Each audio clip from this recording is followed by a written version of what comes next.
মৃতদেহ রাস্তায় ফেলে রেখে পথ অবরোধ মৃতের পরিবারের। বুধবার সকালে এই ঘটনায় ব্যাপক চাঞ্চল্য কান্দি সাঁইথিয়া রাজ্য সড়কের বড়ুয়া থানার আন্দি এলাকায়। প্রসঙ্গত, বড়ুয়া থানার মহিষগ্রামে চলতি মাসের 9 তারিখে বিয়ের সম্বন্ধ ভেঙে দেওয়ার সন্দেহে মারামারির ঘটনায় অভিযোগ দায়ের হয় থানায়। ঘটনায় আগের মৃত্যু হয় তারা মিয়া ও পরে চিকিৎসাধীন অবস্থায় মৃতের কাকা আমান মিয়ার। ঘটনায় লিখিত অভিযোগের ভিত্তিতে বড়ুয়া থানার পুলিশ 5 জনকে গ্রেপ্তার করে। চিকিৎসা চলাকালীন মৃত্যু হয় আমান মিয়ার। এই ঘটনার মৃতের পরিবার আমান মিয়ার মৃতদেহ রাস্তায় রেখে কান্দি সাঁইথিয়া রাজ্য সড়ক অবরোধ করে বিক্ষোভ দেখায়। যদিও এই খবর সংগ্রহ করতে গিয়ে সাংবাদিককেই আটকে রেখে অকথ্য ভাষায় গালিগালাজ হেনস্থা করে মৃতের পরিবার।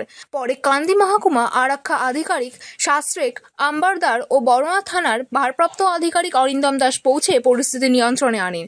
অপ্রীতিকর ঘটনায় রাতে মোতায়েন বিশাল পুলিশ বাহিনী।